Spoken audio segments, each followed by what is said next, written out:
Hello, good evening to one and all. This is Uday, and you are watching your favorite channel, Devoted Classes. Dear brothers and sisters, once more I am present with another video, that is Subject Verb Agreement Part 2nd. Earlier I uploaded at least 6 parts of the same subject, that is Subject Verb Agreement. Fine.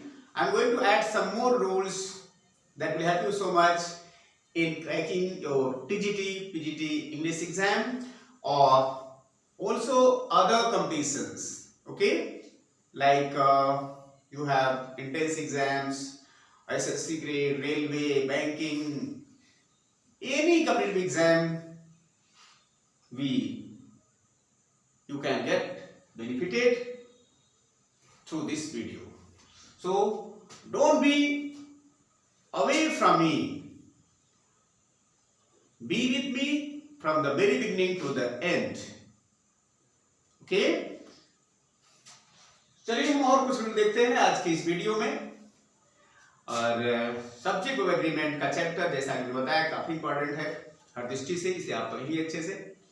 विशेषकर हमारे school के बच्चे, Saint Xavier के बच्चे, Saint Xavier Baharampur के बच्चे, जो भी हमारे क्लास में बच्चे पढ़ते हैं, चाहे वो 9th का हो, चाहे 10th का हो, चाहे वो 12th का हो, चाहे 11th का हो, चाहे 8th का हो, सभी बच्चे ध्यान से इसे देखें और समझने का प्रयास करें। ओके, वरुण जो क्लास 9th बी के स्टूडेंट हैं, वो कहते हैं सर वीडियो और अधिक से अधिक वेट बनाइए, तो आपके लिए हाजिर है। आप जैसे और भी बच्चे हमारे पास, उसमें से नाम आता है sir Singh Yadav class 8th ए की जो स्टूडेंट्स हैं, और नंदिनी अग्रहरी भी क्लास 8th बी की स्टूडेंट्स हैं, और भी बहुत सारे नाम है, अगणित नाम है, कितना नाम गिनेंगे। सबके लिए ये वीडियो आपके सामने प्रस्तुत है। चलिए देखिए और कुछ रूल्स हम देखेंगे। आज का रूल पहला है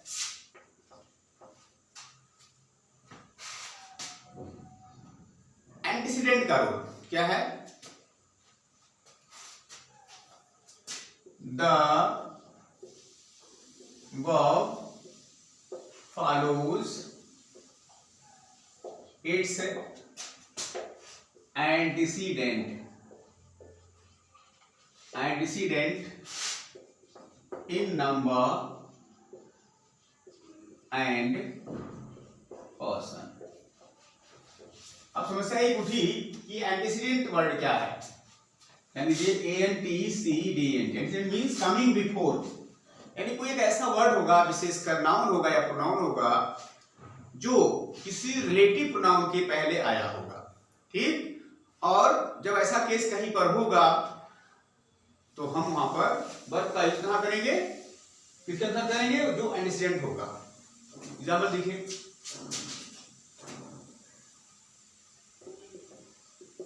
it is I who am teaching you English। यहां पर ध्यान देखिए सब लोग, it is I who am teaching English. यहां पर ये सेंटेंस है, इट इज आई, दूसरा है आई एम टीचिंग इंग्लिश, दो पार्ट हो गया। और हु ये कंजंक्शन है, हु क्या है, यहां पर कंजंक्शन है। और दूसरी बात, इसको हम कहते हैं रिलेटिव प्रोनाउन। क्या कहते हैं? Relative pronoun. क्यों? क्योंकि ये दो सेंटेंसेस को आपस में जोड़ रहा है ना। तो ऐसा केस यहां पर आए, यानी जो भी रिलेटिव प्रोनाउंस के वर्ड्स हैं ऐसे आए हों जहां दो सेंटेंसेस को जोड़ रहे हों, तो उस समय जो वर्ब यहां आती है, यहां पर ध्यान दीजिए, इसके बाद वो वर्ब का यूज जो हम यहां पर देखते हैं वो अपने एंटीसीडेंट के अंदर आती है। तो यही जो अब समझा उठी ना कि एंटीसीडेंट क्या है, तो ये जो रिलेटिव प्रोनाउन के पहले आया हुआ वर्ड है, यानी नाउन प्रोनाउन, जैसे आई यहाँ पर है, हो सकता बॉय होता, गर्ल होता, बुक होता, चाहे जो भी नाउन या प्रोनाउन वर्ड यहाँ पर होता, तो वर्ब का इस्तेमाल हम करते हैं किसके अनुसार, इसके पहले आने वाले वर्ड्स के अनुसार। ठीक, इसका मतलब यहाँ आई के अनुसार एम का यूज हुआ है, क्योंकि आई क्या है, आई जो है वो एंटीसीडेंट है किसका, हु का, इसलिए एम का इस्तेमाल हमने आई के अनुसार किया है। आई एम यहां पर करेक्ट है। फिर से सुनिए, जो वर्ब होती है, विशेषकर जब एंटीसीडेंट की बात होती है तो अपने एंटीसीडेंट के अनुसार उसका नंबर पर्सन आता है। तो आई क्या है, आई है फर्स्ट पर्सन, आई है सिंगुलर, इसलिए एन क्या है सिंगुलर है, आई है फर्स्ट पर्सन, इसलिए एन यहाँ पर करेक्ट है। ठीक, कंजन क्या हुआ, आंसर वो वर्ड होता है जो किसी रिलेटिव प्रोनाउन के पहले यूज किया जाता है। यहाँ आई इसलिए एन हुआ। ठीक, ये था आज का रूल, पहला रूल आज का। सेकेंड,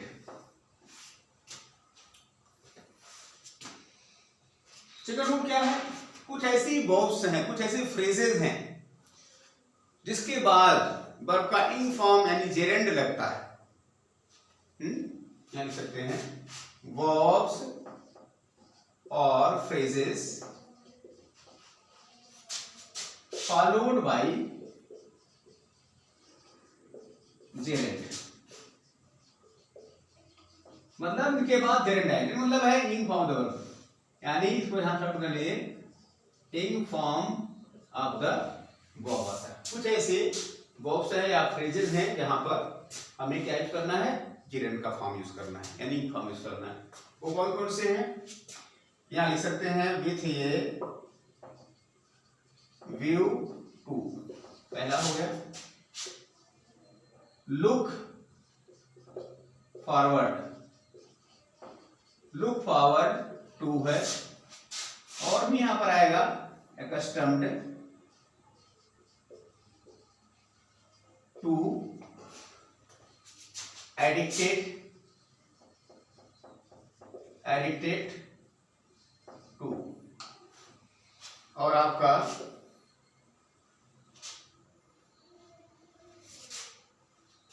कीप ऑन या go on,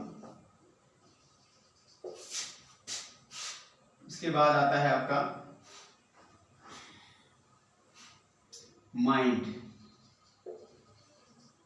miss, can not help, can not help. ठीक है, मतलब ये कुछ ऐसे फ्रेजेस हैं या वर्ब्स हैं जिनके साथ जेरेंड का आना कंपलसरी है। अब जैसे हमने कहा एग्जाम्पल में, I am looking forward to meeting you. यहां पर ये थोड़ी होगा कि I am looking forward to meet you, लेकिन टू मीट यहां पर होना चाहिए, लेकिन ध्यान दीजिए क्या है, लुक फॉरवर्ड आया इसलिए टू मीटिंग यू होगा। अगला एग्जांपल,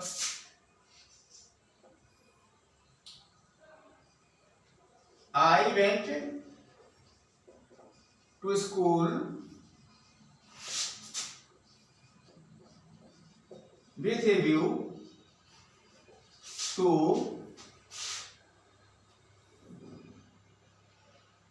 attending class। यहां क्या है, with a view to, with a view to आया, इसीलिए हम क्या लिखे हैं, अटेंडिंग क्लास किया। हम यहाँ ऐसे नहीं कर सकते अटेंड क्लास। ठीक, समझ आ गया होगा। ये आप ऐसे ही और भी एग्जाम्पल लिख सकते हो आप, जैसे keep on, he keeps on singing, वो गाता रहता है, ही कीप्स ऑन सिंगिंग। ठीक, यहां भी फॉर्म आया। ठीक है, तो ये सारे जो हमने यहाँ पर लिखा है सबका ये केस है। I can not help laughing, she could not help weeping, Radha could not help eating food.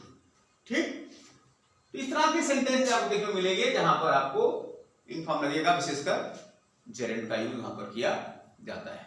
ठीक है, ये अच्छा एग्जाम आया हुआ, हमने देखा हुआ है प्रैक्टिस सेट में, टीजीटी पीजीटी के एग्जाम में कई बार हमने जब सॉल्व किया है प्रैक्टिस सेट पेपर, तो उसमें जो है आपको ये हमने कई बार देखा हुआ है, करेक्शन के लिए आया हुआ है, यहाँ पर अटेंड लिखा होगा, उसको अटेंड कर देना है।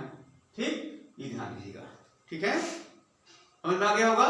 जैस आज का था दूसरा रूल। आइए हम देखते हैं आज का थर्ड रूल। लिख सकते हैं हम लोग, नोट डाउन, अच्छे से नोट करिए फटाफट, मतलब बहुत कुछ आगे चलना है हमको। Thank you, very good, very fast you are doing the task.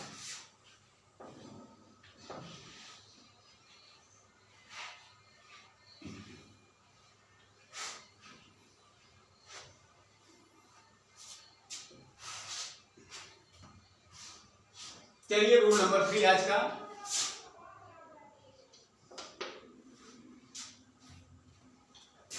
हाँ, वन और टू बॉयज, कभी कभी इस तरह का भी आपको स्ट्रक्चर मिलेगा, जैसे वन और टू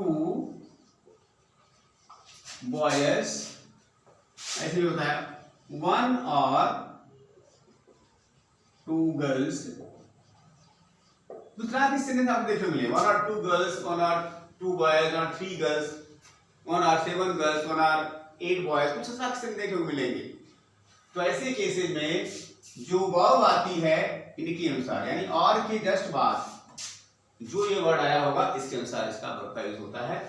यानी कि यहां प्लस होता है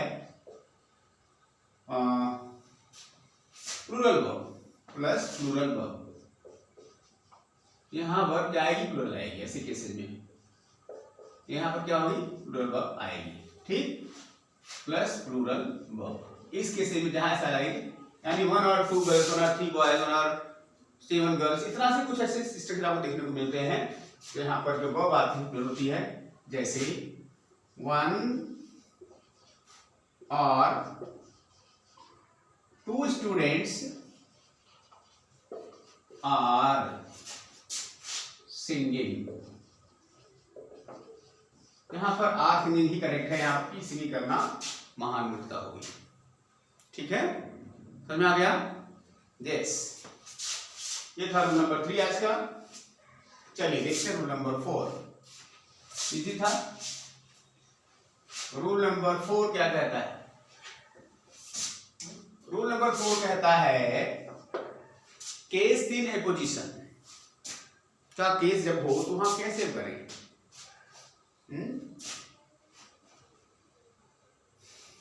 चलिए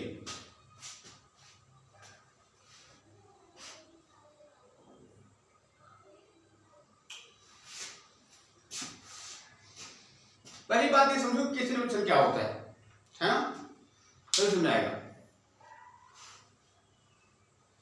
कभी कभी एक ही वर्ब के लिए 2 सब्जेक्ट साइड बाय साइड रखे जाते हैं, वर्ब एक होगी सब्जेक्ट 2 होंगे, ठीक, जिसमें से जो दूसरा सब्जेक्ट होता है पहले सब्जेक्ट के अर्थ को ज्यादा स्पष्ट करता है या उसकी विशेषता बताता है, ठीक है।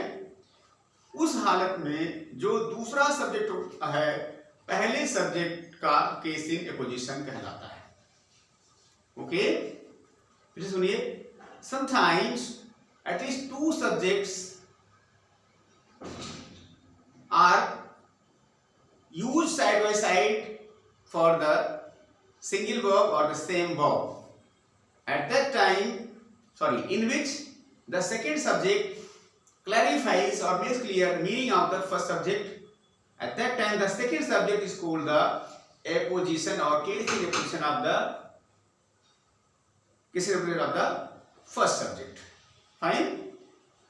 कभी कभी वर्ब एक होगी और सब्जेक्ट 2 होंगे, ठीक, जो साइड बाय साइड अगर वर्ब रखे गए होंगे और वर्ब एक होगी, मतलब कह लो कि एक ही वर्ब के लिए 2 सब्जेक्ट साइड बाय साइड रखे जाएंगे, जिसमें से जो दूसरा सब्जेक्ट है वो पहले सब्जेक्ट की मीनिंग को स्पष्ट करता है, ठीक।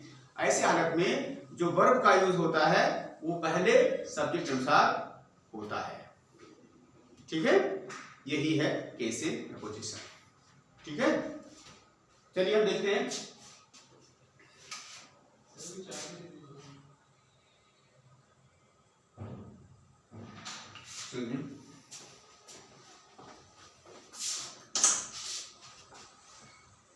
चल वीडियो बना रहा हूं।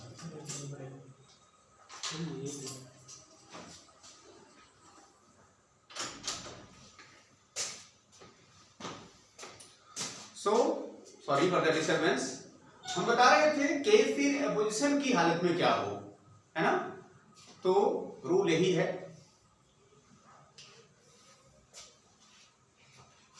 when the situation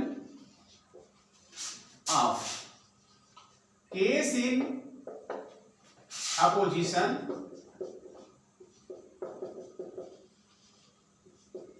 arises or comes, the verb comes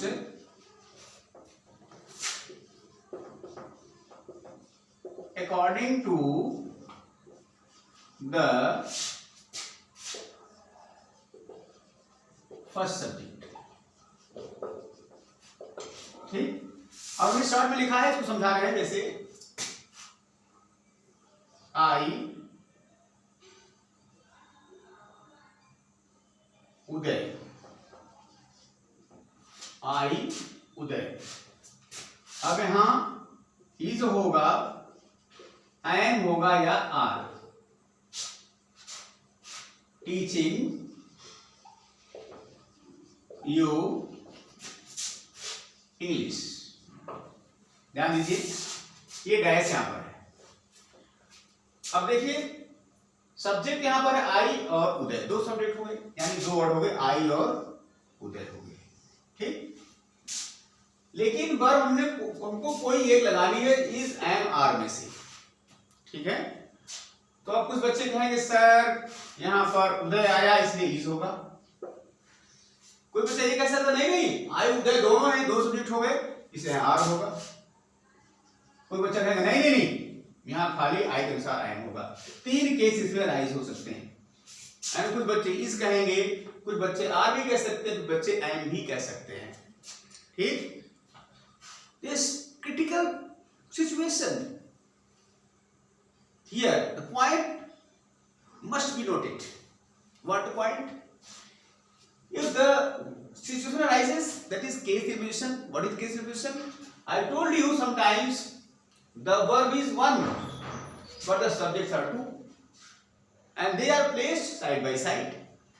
Okay, for the same verb two subjects are placed side by side where the second subject, suppose this is the I is the first subject and you is the second subject.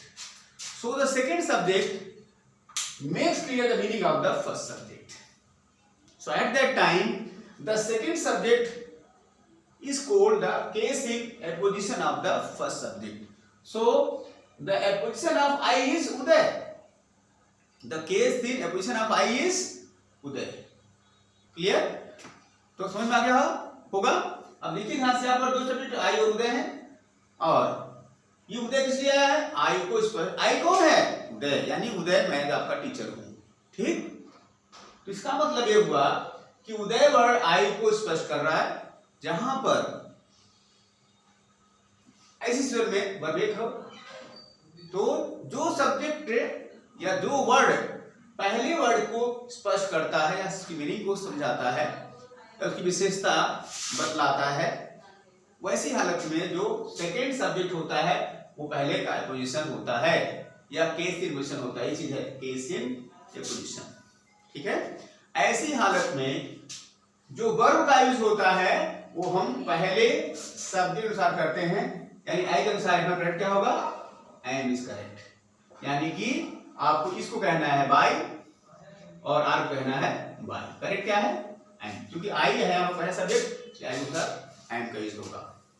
Most important. Okay, तो ध्यान रखिए, यहाँ पर यही बात हमको ध्यान में रखना है। समझ गए होंगे? यस। चलिए अब आगे चलते हैं, रूल नंबर 5 की बात करते हैं। नोट कर लीजिए जल्दी से। ओके, मिटा दिए।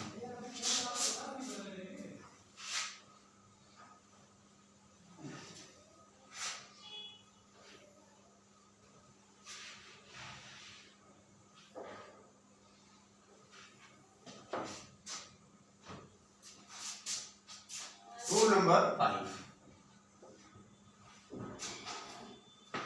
कुछ ऐसे कंजंक्शन जो हमेशा पेयर में आते हैं उनके साथ एक फिक्स्ड रूल लगता है, जहां पर नो सूनर के साथ हमेशा देन आता है। जैसे नो सूनर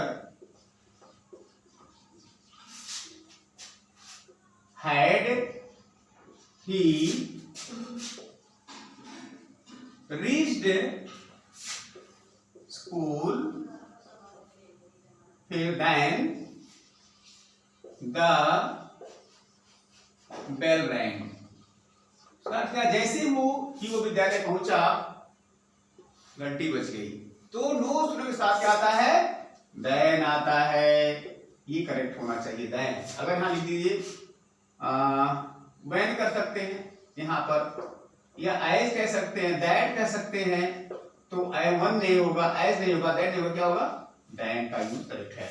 यहीं नो सूनर के साथ देन आता है। रूट क्या बना सकते हैं? No sooner is followed by then. ये रूल है, मतलब नो सूनर के बाद कंजंक्शन देन आता है, इसका रूल है। ठीक है, चलिए नोट करिए रूल था 5 का।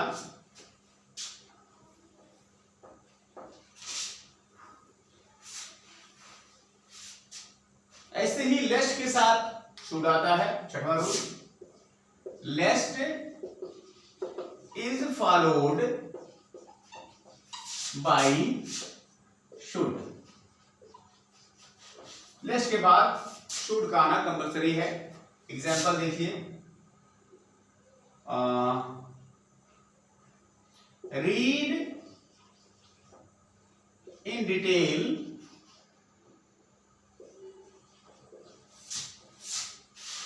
लेस्ट, सॉरी यहां स्मॉल होगा, lest you should fail in the exam. कहानी मतलब हमारे ही है, जहां लेस्ट आता है उसके साथ शुड भी आता है। ठीक, अब लेस्ट के प्लेस पर यहां शुड लिख दिया, यहां पर हमने अगर देन कर दिया या व्हेन कर दिया या दैट कर दिया तो ये सारे रॉन्ग होंगे। लेस्ट के बाद क्या आता है? शुड का यूज किया जाता है। फाइन, ये आज का रूल नंबर 6 था। चलिए रूल नंबर बात करते हैं हम 7 की।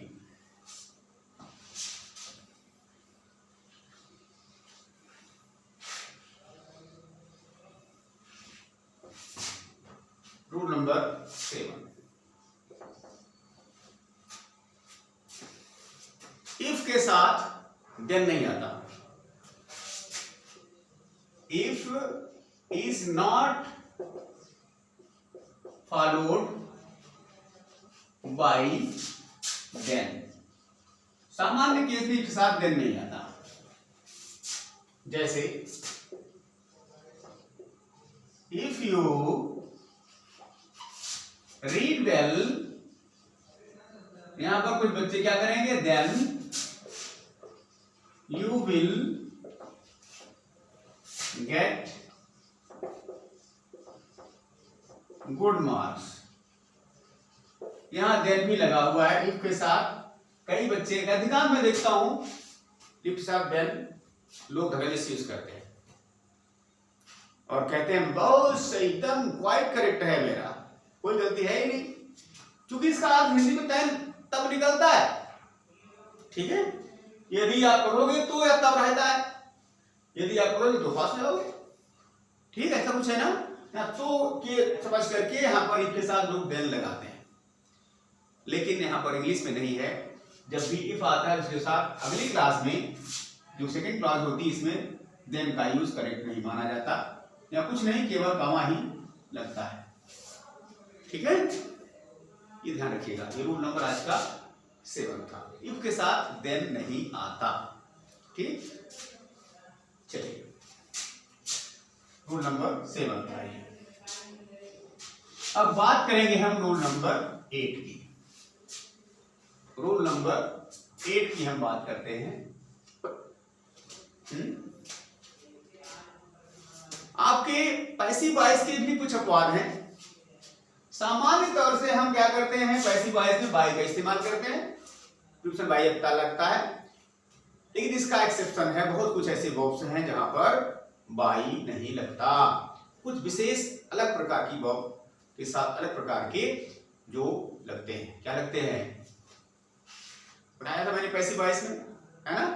या एक बार फिर से यहाँ पर आप इसको ले सकते हैं। इस प्रकार की सेंटेंस बहुत परीक्षा पूछते हैं, गलती होती है। इसको यहाँ पर सब्जेक्ट और एग्रीमेंट में भी आप देख सकते हैं। क्या है, क्या लिख सकते हैं, verbs not followed by यहां करिए एक पैसिव वॉइस, मतलब ऐसी वर्ब जिनके साथ बाई नहीं लगता। इसके लिए मैंने आपको बताया होगा किस वाला फार्मूला, KISS इक्वल्स टू हम लिखते हैं सेटिस्फाइड। कहेंगे सर ये क्या कहने लगे, अभी तो आप पढ़ा रहे थे सब्जेक्ट ऑफ एग्रीमेंट, ये किस और सेटिस्फाइड कहां से आ गया, है ना। एक बात, just my dear you may doubt what I am teaching you, you will say what a nonsense you are teaching sir, but my dear it is for your sake, I am telling you something important, don't take it otherwise, don't take it otherwise, try to understand. यहां पर ये formula हमारे गुरुजी ने जो दिया था मैं आपको दे रहा हूं, ठीक। तो किस यहां पर सिंबल के रूप लीजिए, के फॉर नो, थर्ड वन से लिख सकते हैं नोन, आई फॉर इंटरेस्टेड, और पहला यस फॉर शॉक्ड और दूसरा yes for surprised. Yes you are PRIZED, ठीक। ये कितनी वर्ड्स हो गई, यहां से सेटिस्फाइड, यहां से नोन, यहां से इंटरेस्टेड, यहां से शॉक्ड, यहां से सरप्राइज्ड। कम से कम 5 वर्ब हैं जहां पर आपको प्रीपोजिशन बाई नहीं लगता बल्कि कुछ और लगता है। सेटिस्फाइड के साथ विथ लगता है बाई के प्लेस पर, और नो के साथ टू लगता है बाई के प्लेस पर, इंटरेस्टेड के साथ इन लगता है बाई के प्लेस पर, शॉक्ड के साथ एट लगता है बाई के प्लेस पर, सरप्राइज बाद में एट लगता है बाई के प्लेस पर, ठीक। कम से कम इतनी बार ध्यान रहे, इसके लिए फॉर्मूला ध्यान रखिएगा।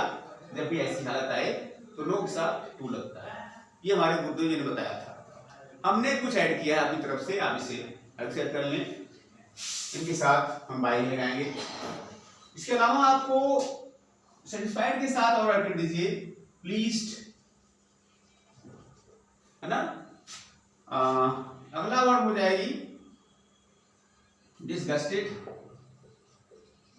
डिसगस्टेड हो सकता है, और यहां पर आएंगे नोन के साथ और ऐड करिए ओब्लाइज्ड और ऐड करते हैं नोन के बाद ओब्लाइज्ड होगा, और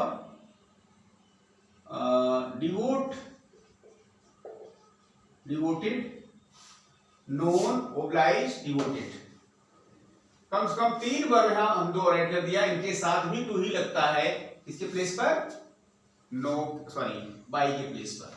ऐसे इंटरेस्टेड के साथ और भी हो सकते हैं कंटेंट,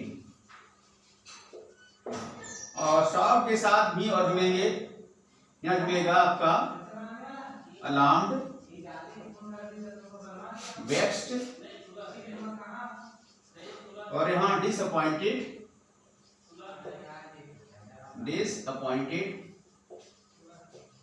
मतलब ये भी हमें पहले के बाद हमने जो डिस्कस निकाला और भी हमको मिला जहां पर बाई नहीं लगता, मतलब शॉप के साथ ऐड लगता है, सरप्राइज के साथ ऐड लगता है, इसके अलावा अलार्म के साथ भी ऐड लगता है, वेक्स के साथ भी ऐड लगता है, सरप्राइज के साथ भी ऐड लगता है, डिसअपॉइंटेड के साथ भी ऐड लगता है, ठीक। क्लियर, ध्यान रहेगा। यहां पैसिव वॉइस की बात चल रही है। पैसिव वॉइस में जब बड़ी वर्ब आएंगी तो समझना है कि उनके साथ ये सारी चीजें होंगी, अर्थात के ई इक्वल टू किस सेटिस्फाइड होता है, इस इक्वल टू सेटिस्फाइड कर दीजिए, जहां पर सेटिस्फाइड प्लीज और डिस्कशन के साथ विथ लगेगा, नोन ऑब्लाइज और के साथ टू लगेगा, इंटरेस्टेड और कंटेंट के साथ इन लगेगा, शॉक्ड अलार्म व्यक्त के साथ ऐड लगेगा, और सरप्राइज डिसअपॉइंटेड के साथ इन सब के साथ ऐड लगेगा। इसको अपवाद कहते हैं रूल का। कई बच्चे पैसिफायर, हाँ सर मैं पैसिफायर जानता हूं, अरे बहुत अच्छा मैंने हमारे पास है, मेरे गुरु जी ने बताया था। क्या बताया था, बताता हूं क्या बताया था, देखिए इसको नोट कर लीजिए जल्दी से, इट्स मोस्ट इंपॉर्टेंट, नोट कर लिए होंगे। जस्ट चलिए देखते हैं एग्जांपल में इसको समझने का प्रयास करते हैं।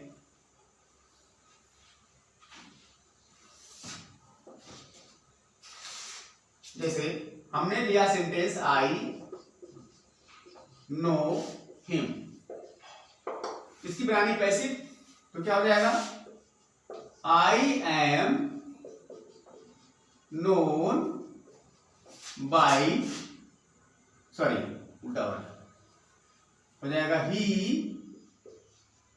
इज नोन बाई मी। ऐसे ही बच्चे बताते हैं यस सर करेक्ट, बिल्कुल सही मैंने बनाया हुआ है, मैंने ही सीखा है, मेरे गुरुजी ने भी यही बताया है। अब आप कहेंगे यस हमने तो सही किया है, आप गलत क्यों काट रहे हैं। बस साहब सावधानी हटी दुर्घटना घटी, समझ जाइए ये रूल का एक्सेप्शन है, अपवाद है। अभी मैंने बताया नो के साथ पैसिव वॉइस में हम क्या लगाते हैं, बाई लगा करके हम क्या लगाते हैं, टू लगाते हैं। अभी करेक्ट हो गया, बैक बढ़ा करके क्या लगाएंगे, टू, क्योंकि यहाँ पर नो आया हुआ है। ठीक, ऐसे ही रैंडम लिखिए। दूसरा, शी प्लीजेज मी, प्लीज भी वर्ब है, ध्यान दीजिएगा, प्लीज एडवर्ब तो है ही, लेकिन प्लीज जो है वो भी है, प्लीज माने खुश करना। चलिए इसको देखिए, यहां पर हो जाएगा passive voice, I am pleased, अब यहां पे क्या लगाएंगे, बाई हर हो जाएगा नियम के अनुसार। I am pleased by her, passive voice में बाई लगता है ना, तो आपको yes sir I am quite correct, you can not prove it wrong, but my dear you are badly mistaken. यदि आपने यहाँ पर बाई लिख दिया तो आप बिल्कुल गलत हैं। यहाँ पर बाई प्लेस पर क्या लगाएंगे, में बताया है लगेगा विथ, क्या लगेगा विथ मी हो जाएगा, यहाँ पर sorry I am please with her हो जाएगा, यहाँ हर होगा, क्या हटा के यहाँ हम लगाया था बाई, बाई प्लेस पर हम विथ करेंगे। ठीक है, मतलब बाई करेक्ट करेक्ट है और विथ करेक्ट है। ऐसे जितने भी ऊपर बताइए वर्ब वो सब आप लोग याद कर लीजिएगा। ठीक है, परीक्षा में अक्सर इस तरह हमने देखा हुआ है प्रैक्टिस सेट में, और पीजीटी टीजीटी के एग्जाम में भी ये क्वेश्चन कई बार आया हुआ है, सो बी केयरफुल। क्लियर, ये था रूल नंबर आज का 8। चलिए बात करते हैं रूल नंबर 9 की। रूल नंबर 9 की बात हम करते हैं।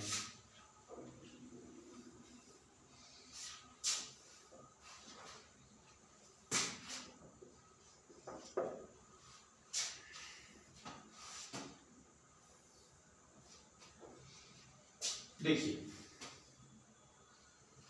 कुछ स्ट्रक्चर ऐसे मिलते हैं आपको, the earlier we get up better it is. समझ में आ रहा है, the earlier we get up the better it is, better it is ऐसे कुछ लिखा रहेगा, मतलब द यहां दो बार आना कंपलसरी है। ठीक है, तो यहां क्या रूल मिला,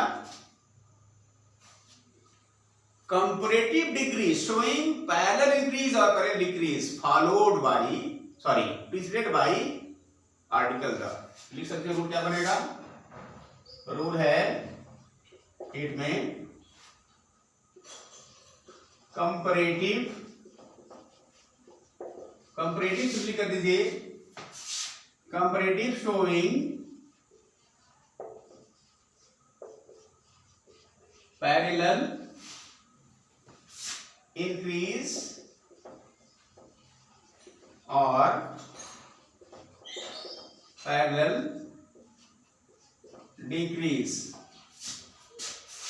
are preceded by the article the। ये रूल बन गया।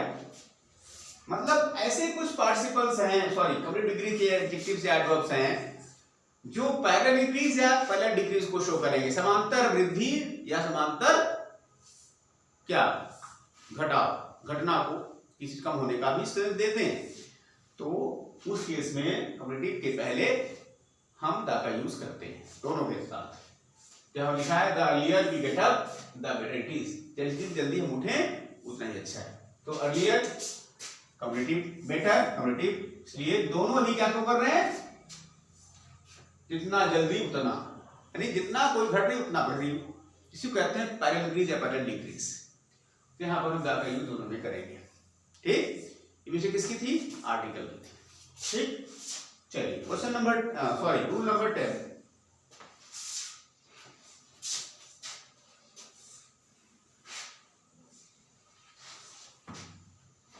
रूल नंबर 10 आज का लास्ट रूल। देखिए आपने अभी तक यही पढ़ा होगा कि ए एन का यूज जो होता है हम किसी काउंटेबल नाउन के पहले ही करते हैं जिसको गिन सकें, क्योंकि a means one and means one, एक का सेंस देता है, यानी काउंटेबल नाउन के पहले ही हम ए का यूज करते हैं जो कि सिंगुलर होता है। लेकिन मैं आपको बताऊं रूल तो यही पढ़ा होगा कि प्रॉपर नाउन जो होते हैं जैसे राम, श्याम, मोहन, किसी का नाम आदि, तो वहां पर ए एन का यूज नहीं होता, द का यूज नहीं होता सामान्य केस में। लेकिन ये रूल ऐसा यहां पर है, अगर हम किसी आदमी के बारे में केवल उसका नाम जानते हो, ओके, और ये नहीं जानते हो कहां वो रहता है, क्या करता है, क्या खाता है, कब सोता है, कब जाता है, कुछ भी नहीं जानते हो, केवल नाम, तो उस केस में ए एन का यूज प्रॉपर नाउन के पहले भी होता है। चलिए रूल लिखिए, इन केस ऑफ खाली इन केस करिए, in case we know nothing about some person except his name, मतलब किसी आदमी के बारे में हम केवल उसका नाम जानते हो, हिज नेम, आर्टिकल ए और an can be used before that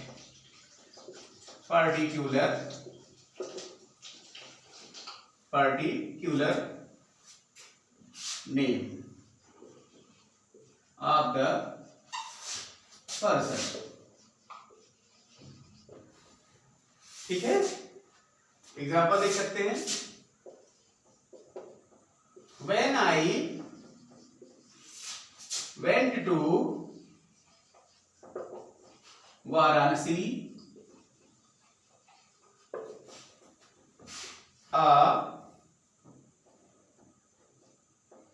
Mr. Mohan showed me the way to the Tulsi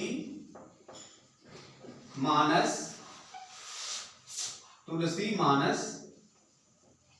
मंदिर, मंदिर। अब यहां देखिए, जब मैं वाराणसी गया तो ए मिस्टर मोहन ने मुझे दिखाया क्या, रास्ता कहां का, टू द तुलसी मानस मंदिर। तुलसी मानस मंदिर आपका दुर्गाकुंड में है, ठीक है, लंका के पास वाराणसी में। वहां पर कोई आदमी पहली बार गया, मैं मान लो हूं, तो जब मैं गया वहां पर तो किसी मिस्टर मोहन ने, मोहन का नाम कोई आदमी था, उसने क्या किया, उसको रास्ता दिखा दिया मानस मंदिर का। मतलब ये जो मिस्टर मोहन है, इनके बारे में इस आदमी को, आई मतलब कोई आदमी है, मोहन कह रहे, आई कह रहे, जो भी है, मुझे कुछ भी नहीं पता है किसके बारे में, मोहन के बारे में, बस केवल उसका मैं नाम जानता हूं। ये नहीं जानता कि वो बीच में रहता है, या वो एक अध्यापक है, या वो एक प्लेयर है, कुछ भी नहीं जानता, मात्र मैं उसका नाम जानता हूं। इस केस में ए का प्रयोग यहां पर करेक्ट है, ठीक। ये आपका रूल यहां पर बना। सॉरी, तो क्या कहेंगे हम सारांश में, जब किसी आदमी के बारे में उसके नाम के अलावा कुछ नहीं जानते हो, तो उस प्रॉपर नेम के पहले भी हम एन का यूज उसके पहले कर सकते हैं। यहां पर रूल है, ठीक है। सॉरी, तो ये था आज का आपका rule number 10। So that's enough for today. Hope that got my point. Part 7 था, लगभग मेरी समझ से 100 रूल्स हो गए होंगे, किसके, सब्जेक्ट एग्रीमेंट के। तो मेरी समझ से इस सीरीज में इतना काफी है। Hope that you will read and watch my videos many more times so that the concept may be clear. बार बार देखें, कम से कम 4 बार, 2 बार, 3 बार वीडियो जब देखेंगे तो हमने जो भी आपका वर्ब एग्रीमेंट में रूल पढ़ाया है वो अच्छे से क्लियर हो जाएगा। और कंफर्म है इनमें से 2, 4, 10 क्वेश्चन तो आपको परीक्षा में मिलना ही मिलना है, ये गारंटी है। विशेषकर जो भाई बहन टीजीटी का एग्जाम, पीजीटी का एग्जाम, चाहे बिहार का हो, चाहे यूपी का हो, चाहे डीएसएसबी का हो, चाहे जहां का हो, 2-4 क्वेश्चन तो इसमें से आने ही आने हैं। इसलिए आप इसको अच्छे से घर पे जाकर रिवीजन करें। और भी अगर कोई दिक्कत कहीं पर आपको महसूस होती हो तो यू आर मोस्ट वेलकम, आपका स्वागत है। कमेंट में भेजें कहाँ दिक्कत है, उसे हम सॉल्व करेंगे। और हमारे इस प्रयास से, वीडियो से अगर आपको कुछ सहायता मिलती है तो हमें बड़ी खुशी होगी। हमें इंतजार रहेगा आपके अच्छे कमेंट का। और like, share, comment and subscribe. बिना सब्सक्राइब किए आप वीडियो ना देखें। Fine, so that's enough for today. Thank you very much. Unless and until I upload some other video, you keep on smiling, laughing, dancing, enjoying your life and reading more and more. Time to say bye bye, see you, take care. Thank you very much.